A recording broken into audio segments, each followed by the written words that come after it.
Hello and welcome to episode 006, part 2 of Poor Man's Electronics Bench.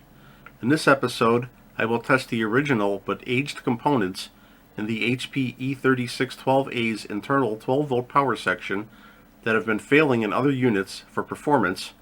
Then I will update and install new capacitors with symmetrical value specifications on both positive and negative 12-volt DC rails and test for any differences or improvements. I will also go over a few upgrades to make this a more functional and reliable unit. I hope you enjoy the video and the information.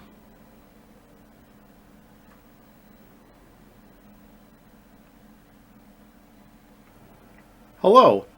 In this episode I'm going to go over doing the work to test the original capacitor functions in the Hewlett-Packard E3612A power supply to see how things perform in its original factory configuration. I'm going to do that by removing the linear voltage regulators on the plus and minus 12 volt rails and taking the output lead, separating it from the printed circuit board, and running them off to a separate discrete 12 ohm load. I've got one for the positive, one for the negative, and each one of those are both 25 watters. And see how it behaves before any work is done to it. I am curious to see if there's any variations in ripple or voltage between the two sides of that power supply if you isolate it from the load within the unit. Some of my further testing, I will probably reconnect the voltage regulators to the board, but do it in a way where I can check the current load on the device while it's actually working. And then what I'd like to be able to do is remove the existing original capacitors. The one on the negative rail is a 470 microfarad. The one on the positive rail is a 330 at a lower voltage. And I have some replacements I sourced from a reputable distributor. I'm going to go with some. They are a German company, Worth, but they are made in China. One thing that seems to be about China is, yeah, they do make some low price, low value, and low quality stuff, but it seems like if you spend the money or are willing to pay a manufacturer there to do a little bit better work, they actually turn out a fairly good quality product. And these are 105 degree rated, I think at least at 2,000 hours, if not 5,000. It's a fairly new brand of capacitor, but they seem to have a fairly good track record so far. I haven't heard, they've been out on the market for at least 7 years now. I haven't heard any disaster stories about them, and they have just a slew of specification information, videos about their products, and they seem to go into great detail about the components that they make and the quality of those components. So I'm not really too afraid to use them in a lot of devices. This is going to be one of the first ones I do, but going forward, they're priced fairly well, so it's not like it's going to break the bank. They're probably just comparable to Rubicon and Nishikons in quality. Long term, we'll see how they last. Maybe I'll outlive them. Maybe they'll outlive me. I don't know. We'll see. But we're going to go that route first and see what kind of differences it'll make just changing those two capacitors on the load, on a static load for this that power supply. And then going forward, I'm going to replace all the capacitors with upgraded ones and do a few little upgrade things as well. Nothing major, and then I have to fix my little flap in the tear in the unit there as best I can. And that'll be it. So stay tuned and we shall go forward with the work. Okay, I've got the cover cracked off the unit, and I'm going to look at removing the two linear voltage regulators. They're a common 7812 and 7912, so I have some new replacement parts on hand if things go awry. One thing I did notice about them is, I'll take the camera off the cradle, is it doesn't look like Hewlett Packard decided that there was any need to put any type of any thermal paste compound or anything on these devices. I've got them loose off of here and getting behind and separating this one a little bit. There's nothing back there. There's like absolutely nothing. So that's could be part of one problem for the cooling inside the unit, is it corners were cut. It'd be as simple as that. It's unfortunate, but that's why we end up doing what we do as a hobby and to keep things working, is because we find that sometimes corners were cut in the manufacturer of devices that we'd like to keep working, so we're going in and having to repair things. And granted, yeah, this is an older unit, and it probably was due some TLC before this even, but you can see clearly on this one here, there's, oh geez, there's like one little small dot of thermal paste on the backside of these. So I stand corrected a little bit, but you would think that they would spend a little more time in the work train to get some thermal paste on this. So my next step is going to be to remove these and then take the output leads on them and separate them from the printed circuit board. I'll have to solder a small attachment of wire onto them where I can solder those onto my 12 ohm loads I have. These are rated at least 1 amp, or if not 1.5 amp with protection, and I'm not sure what the transformer is rated at for the current going into them, but I guess we're going to find out if they'll survive a 1 amp load well. They're heat sinked fairly well, so I'm thinking if they were designed at least up to that point, and might not need to run them too hard in order to find out how they behave, but that will all be figured out in the near future, so stay tuned.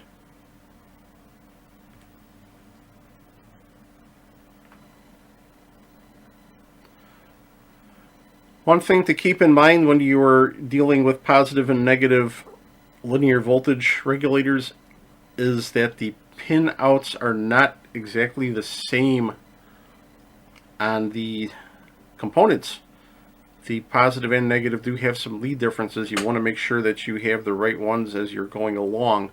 I'm going to look at the negative one. In this case, it's different from the LM7812. The LM7812's got a standard pin. One is your voltage in, your center pin is your ground, and your third pin on the other outside pin is your voltage out.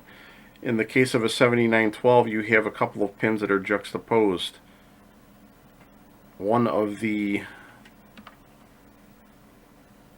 This is a 7912 here, and it's pin 1's usually, I guess, just going to be the left pin as you're facing it. There's no way about it. It's mounted in a heatsink configuration. It's mounted pins up facing like this. So this one should be pin 1. In this case, I was ohming these out. This is my filter capacitor, my 470 microfarad at 50 volt coming into the device. And our first pin here, this board has got 2, maybe 3 levels of traces on it. It's kind of weird because it's got continuity to this one pin, yet you don't really see the trace going to it. If I ohm it out to here, I'll just go on go with a continuity beeper here because we're going to look for solid continuity.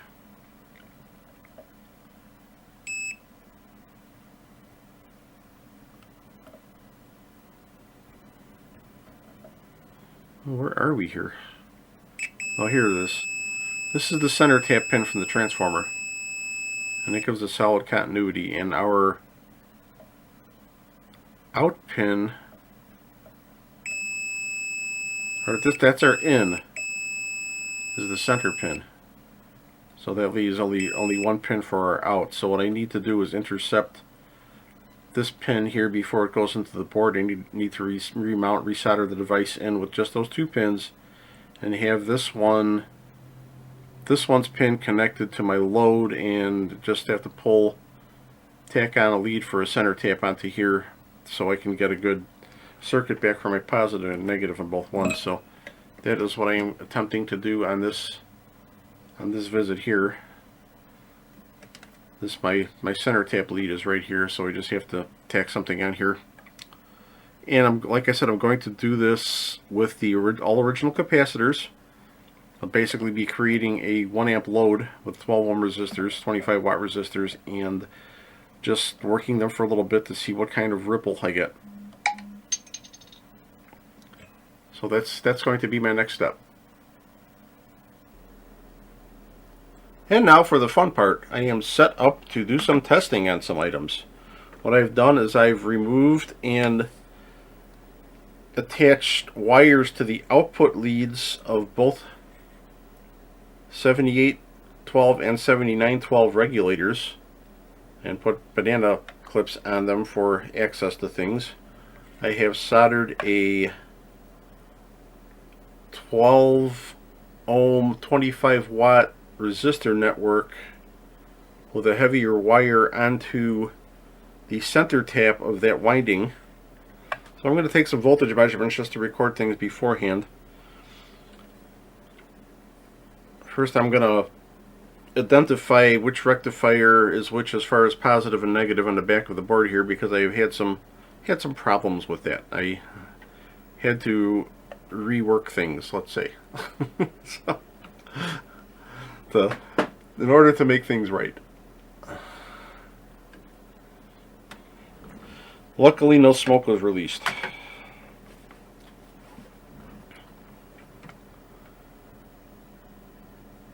That rectifier is that's the ground to return pin. That pin is a negative 18 volts on that one. You want to be able to see the meter when I hit it.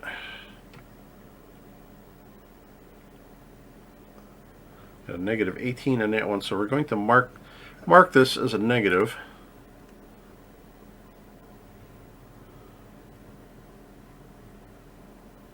And just mark it with a Sharpie, and that can easily be removed with alcohol. And just double verify my voltage on my positive rectifier. That one is a positive 18.7. This is with the original devices in them. The original 7812 and 7912s, and also the original capacitors. No, backwards S on that one. I took some voltage measurements on the AC pins as well, just to record them. I'm curious to see how the AC behaves under load as well. I'm going to check that out of the process here. In fact, I might do that next. I just want to see, I'm not familiar with how much of the current output that transformer has.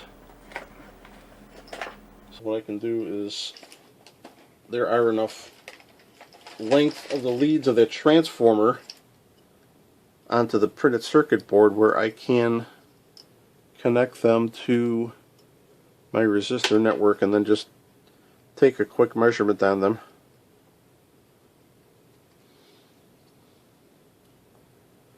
Should be about at least a 1 amp load on them, if not a little more.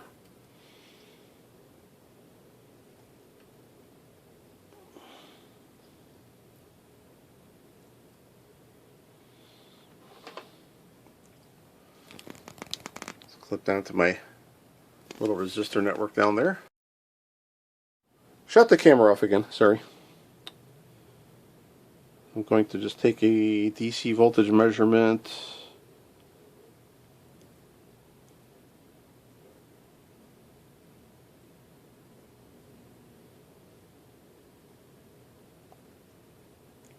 Oh, it's kind of tough when you're taking a DC voltage measurement on an AC signal. So we're going to correct that and get back to it here.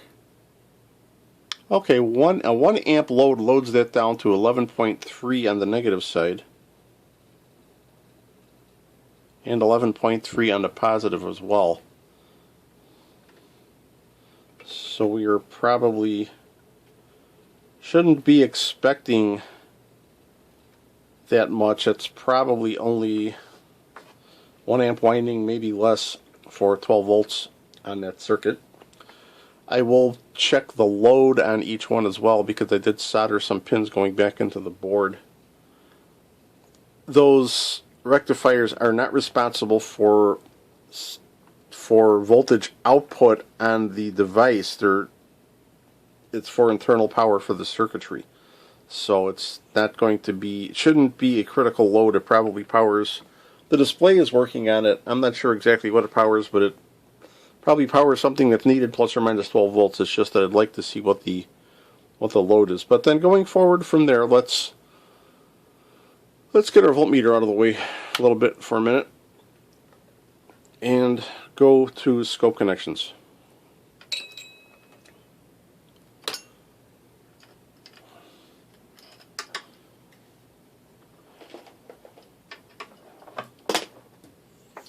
I have the El Cheapo general purpose scope here. I'm going to set it up for AC coupling because I'm not really concerned as much about the DC voltage, although I will check it with the voltmeter later. But I want to just measure my AC signal. So I'm going to set my coupling for AC on both channels. Kind of move the position of this one up to a centered display area, and I'm going to lower my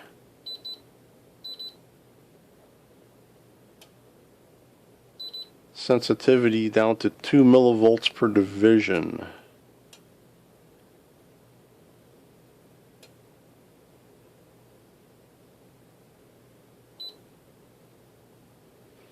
I must have some hum. You know what, let's go 100 millivolts. I've got my oscilloscope probe is probably off touching something that it's not supposed to be. Let's go at 100 millivolts. Okay.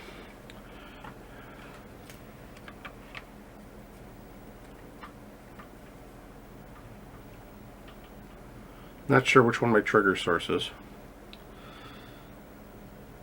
For right now, I am going to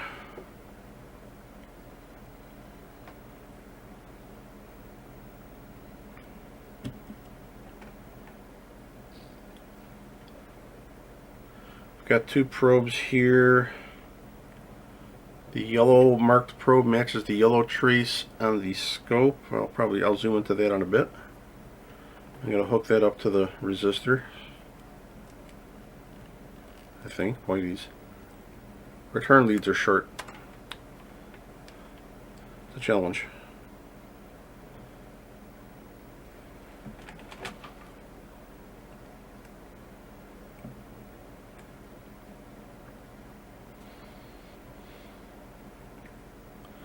Okay, I am going to put the negative onto the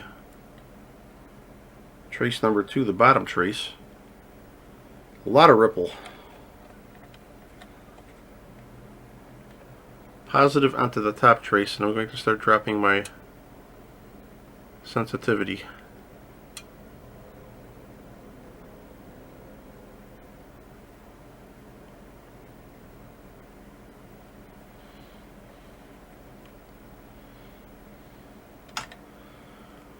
Well, my negative has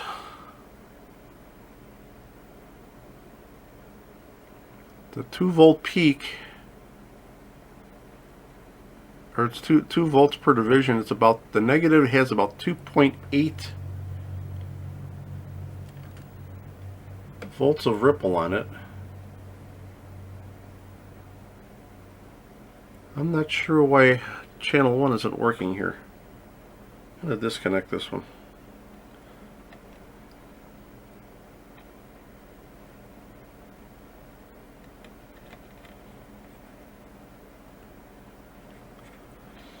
I have done something to channel 1, I just don't know what yet.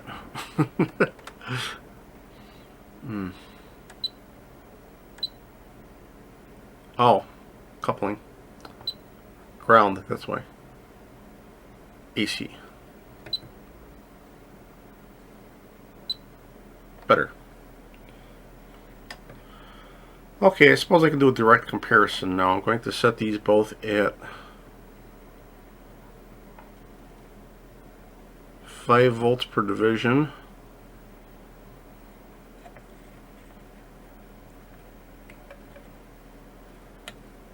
There's my positive. There's my negative. And there is just a bit more ripple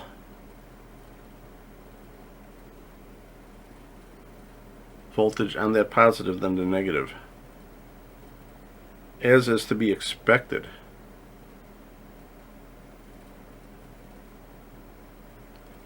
That's all things being the same. If I can get this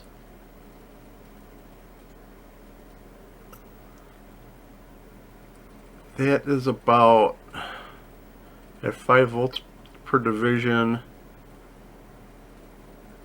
The positive is going to be about 7 volts.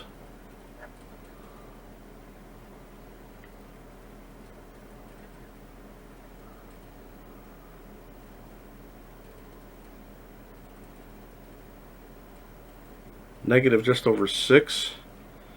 And I don't want to keep this up for too much longer, but I'm going to remove the oscilloscope, and I'm just going to take an AC measurement quick on these resistors before they get too hot, and also the regulators get too hot as well. I did put new heatsink compound on them, but I am not willing to spend too much time with this configuration and test.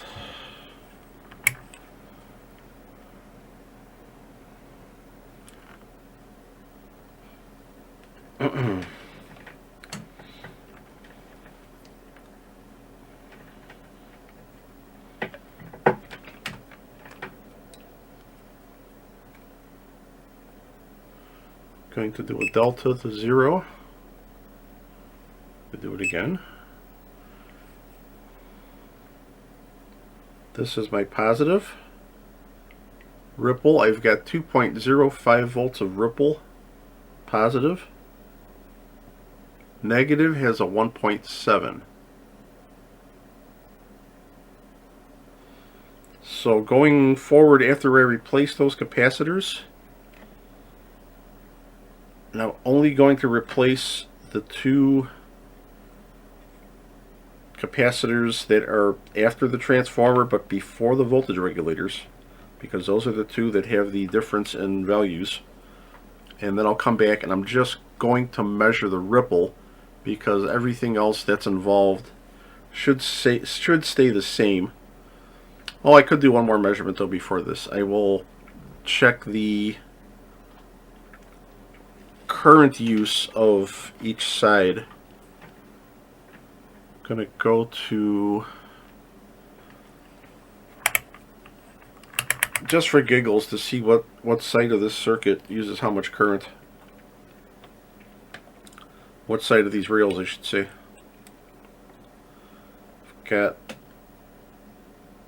to go to milliamps.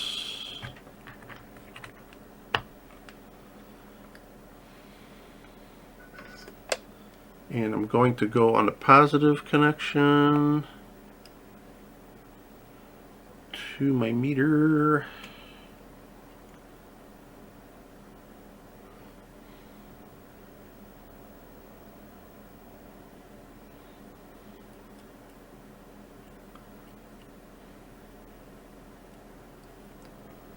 I always have problems using this meter for some reason.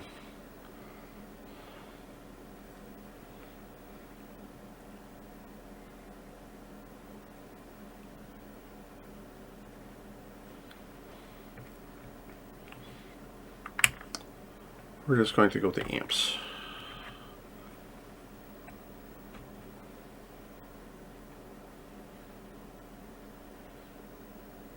Doesn't seem right.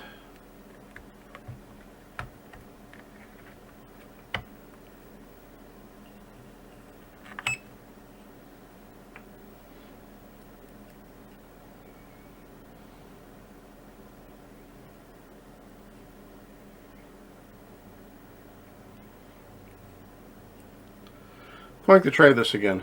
Shut the camera off and figure out. I'm doing something that's not working properly, so we just have to figure out what I'm doing that's not proper. Configuring the meter to DC when you're reading a DC value is a must, as I found. We have a 12 milliamp load on the positive. I'm going to disconnect my meter lead from that. I am going to disconnect my positive. Fairly small load. That should not be much of a challenge for that rectifier. Or the regulator chip, I mean.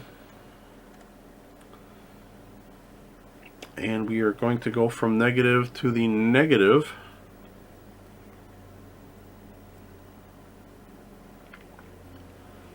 That one only has an 11.6 milliamp load. A little smaller load, but that's not surprising because that positive side does have a voltage divider that drops the 12 volt source down to a 5 volt positive rail to use for more devices, so there's a little bit of an asymmetrical load. It's very small, little over 10% of an asymmetrical load, but also that adds up as far as the stress on that positive linear voltage regulator side and all of its components. So now I'm going to get to the replacing of capacitors, and I will double check the ripple on the symmetrical A positive and negative 12 volt rails into a load. And while my desoldering station is warming up a bit, I'll just give you a quick view of the connections I made for the linear voltage regulators. I just intercepted the pins on top on both of them. This one is the larger 470 microfarad value capacitor, and that's C13. And this other one is, can't see the C number, but this is the smaller value that's going to be replaced. The funny part is, one of the most important measurements that I should have taken, I did not, so I'm going to do it now. I figure that we really do want to know what the ripple is on the actual working conditions on this thing. So I'm going to connect our output of our linear regulators, positive and negative, back into position, and then take ripple measurements there, because after everything else is said and done, that is the reading that really is going to mean something, because long term it is how this unit will be working. So I've got things connected. I've got the meter powered off right now. I've got to steal. I've got too many IEC plugs around. I think I'm just going to steal one off the oscilloscope because I'm not using it right now.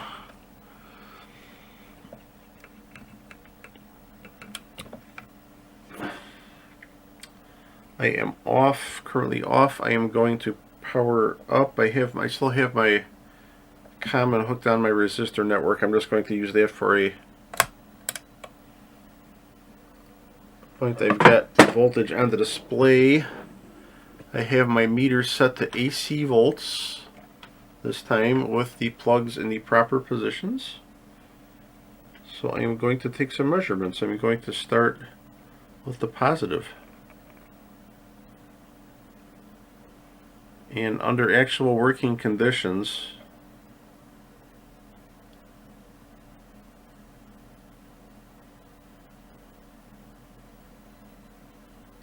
really doesn't seem to have much ripple to it. Go. Oh, that's AC. Yeah. Just double check my DC. Let me polarize my leads correctly here. 6.5 volts. That seems wrong.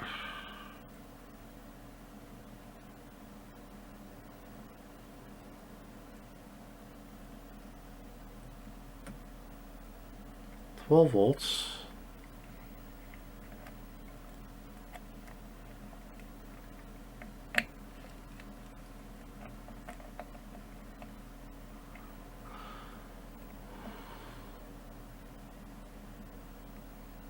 There we go, I've got a good positive 12. So let's go back to our ripple reading here. AC volts. See if I can delta this out.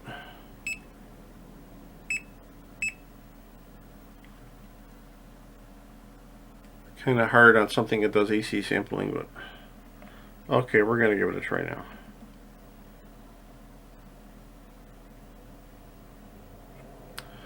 I suppose what I could do is go a min-max if I can on this.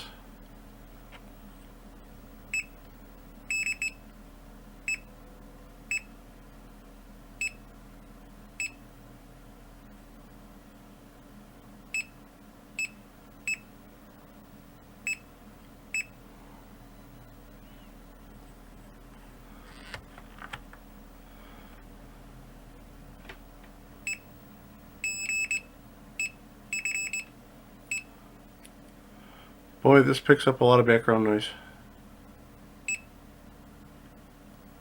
Probably not my best.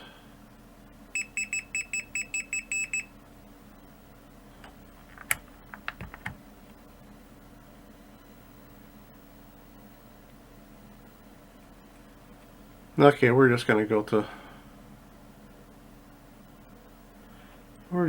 to AC volts.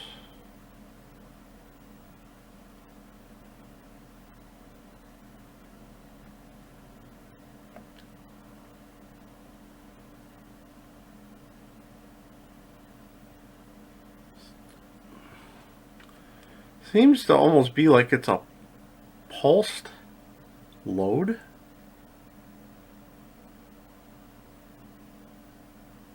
The ripple is almost down to 0 on the DC, on the negative side, which is amazing. 500 microvolts, 600 microvolts. The positive side, it does settle down as well. So under an actual working load, it really doesn't seem to have that much of a difference. I'm going to try something though. I am going to try to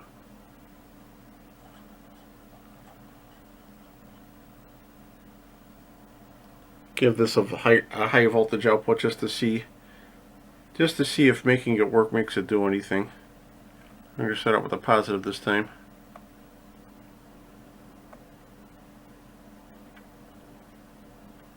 That makes a difference since the whole device is working. It's more like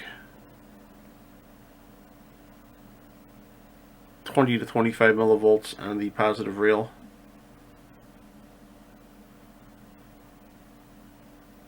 The negative rail seems to have, giving it a load seems to have little or no effect on the reading. Let's go back to the positive.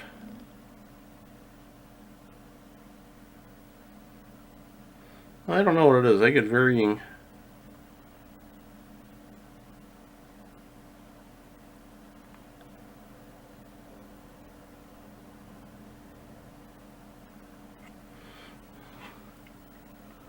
Get varying readings on this, which is a bit confusing.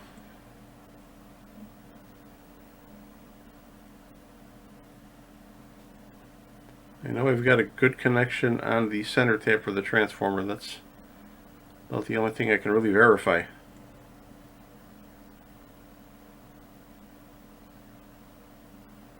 Okay, well, for all intents and purposes, the ripple is very low. And I can double check my voltage.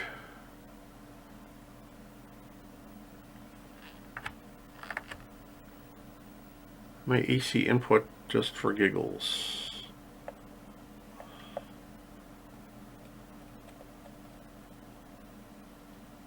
Got a 15.1415 bouncing.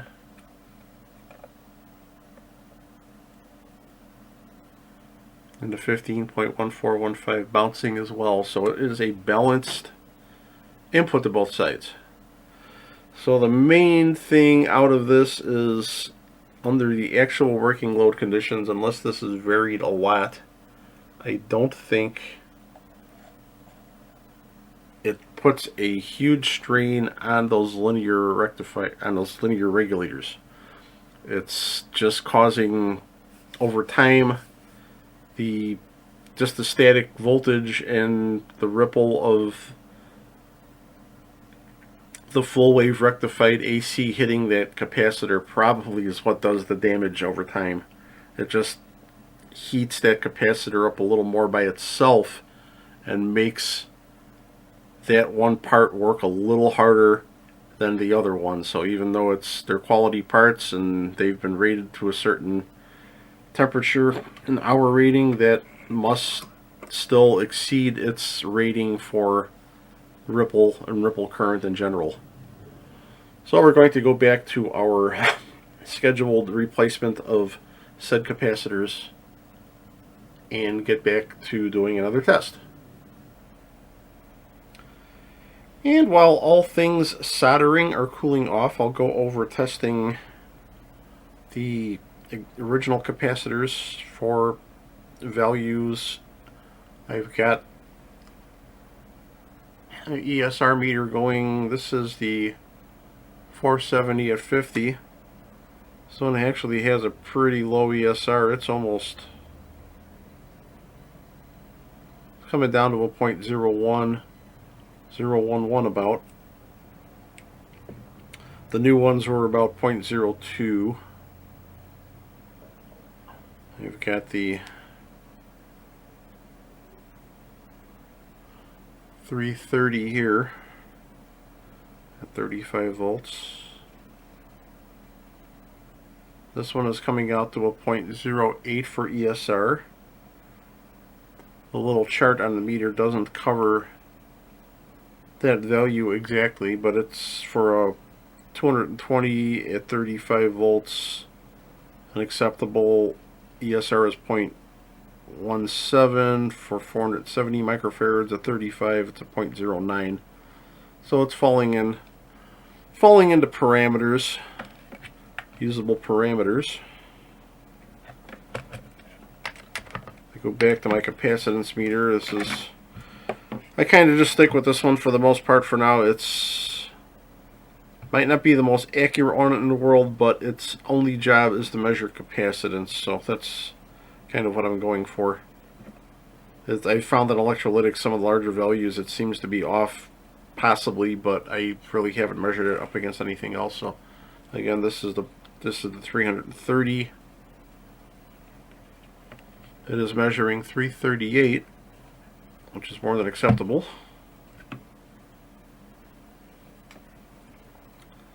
So the 470 again.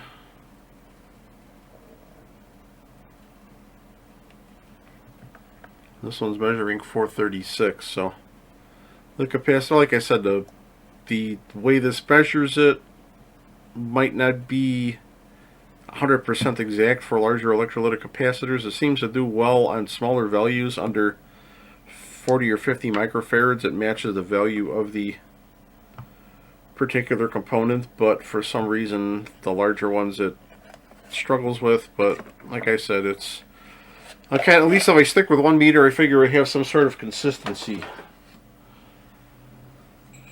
And then I just going to give you a quick look here. I have the two installed. I marked them on top for positive and negative, and made sure that my installation was correct as far as polarity. Both of my negatives are on the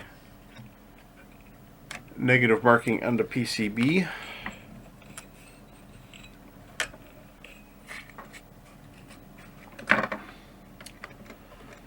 So I guess at this point we're going to check for our ripple.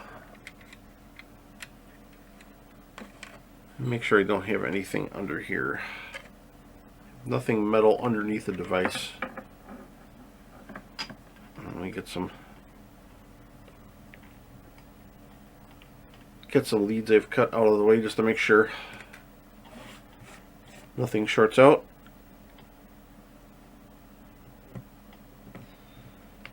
There's always 101 things that can go wrong working on stuff like this, and it's just something as simple as not picking up your lead scraps can probably cause you a bad day if things are not configured properly. So.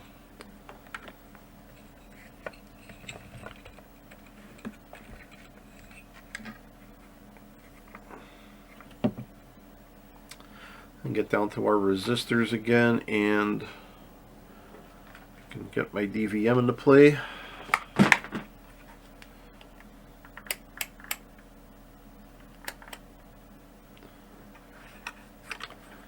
Just set the AC volts.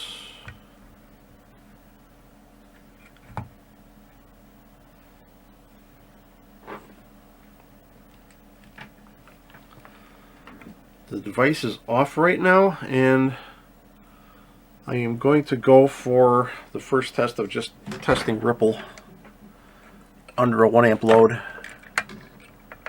Figure it's the worst case scenario for the whole rectifier, capacitor, and regulator. I'm delta myself out to my best 0.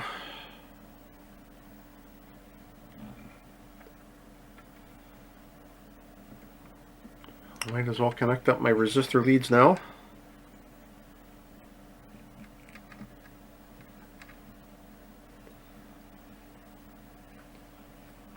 Cross myself and power it on.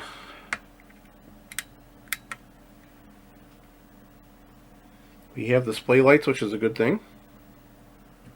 To use the negative lead on the meter for my center, I've got a negative, or I'm on the negative 12 volt rail. I have a ripple of a 1.82 volts.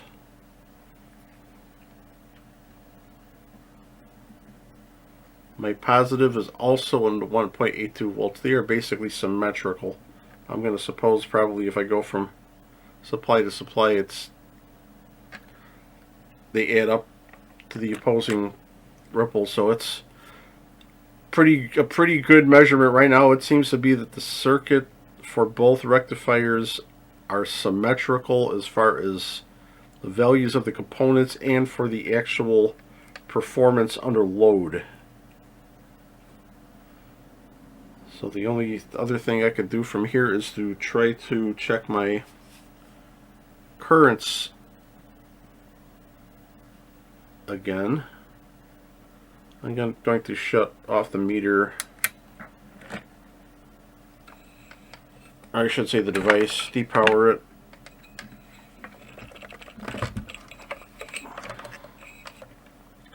And I want to check for the ripple under load once I connect everything back up on the device.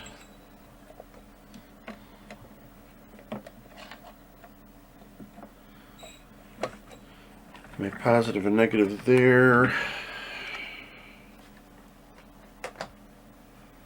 little security blanket.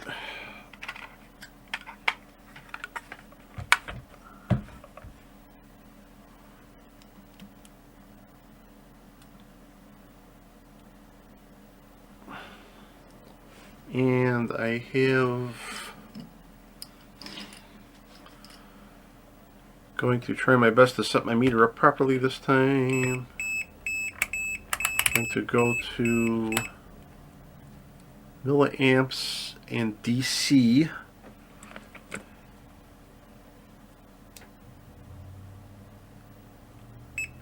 And delta myself out.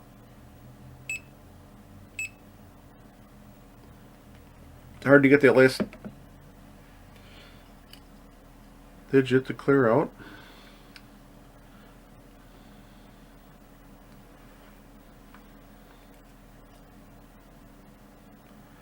Going to try the negative side first. Negative.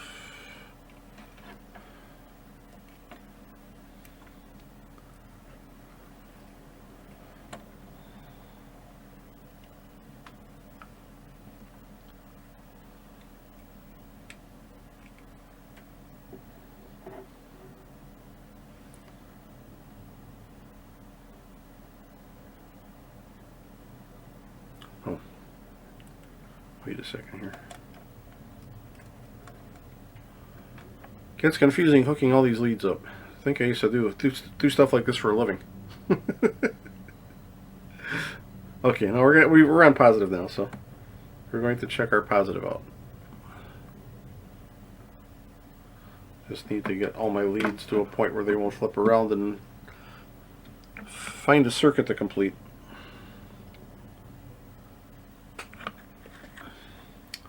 Powered down.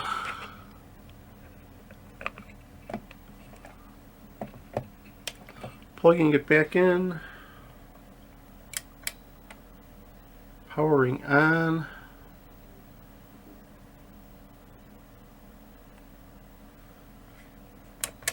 Don't seem right.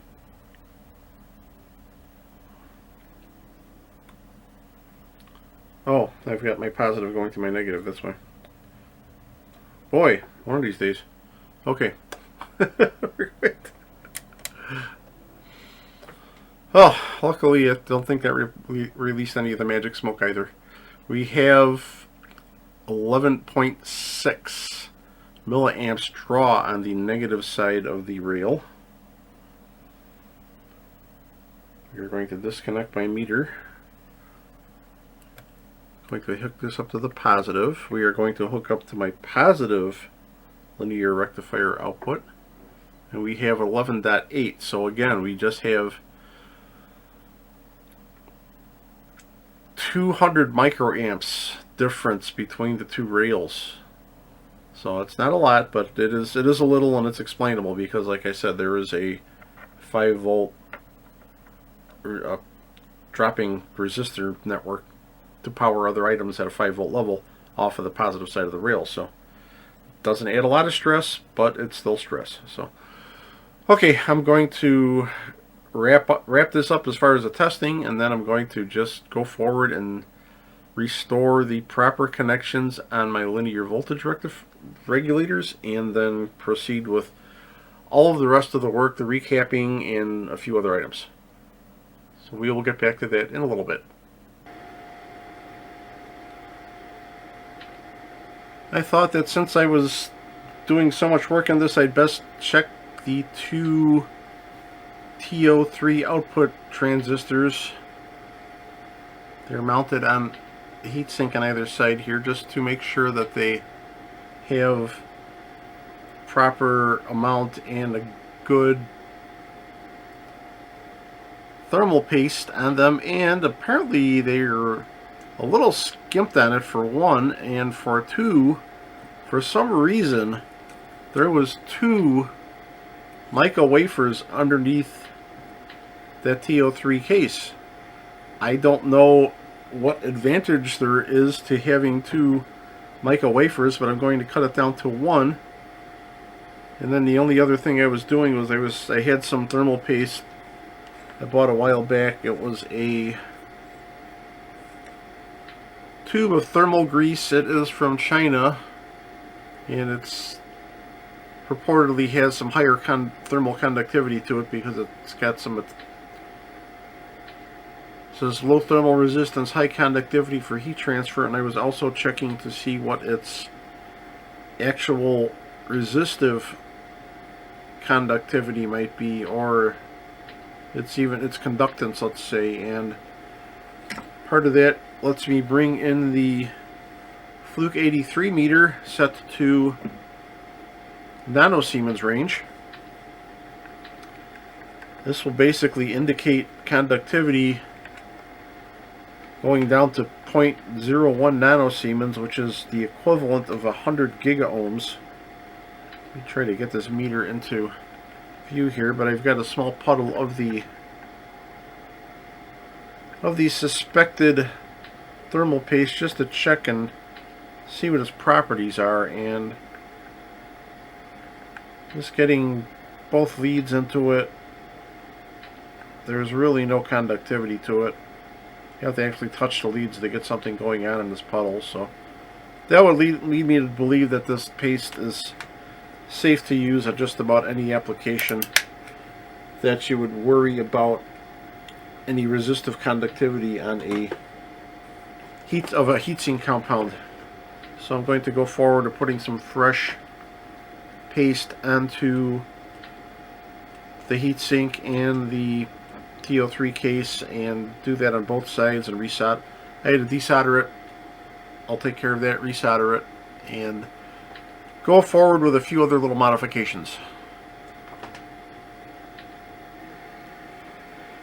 And the second output transistor was a little better. There was only one mica wafer on it, but it was still a little deficient on heatsink compound, so gonna fix that one up as well.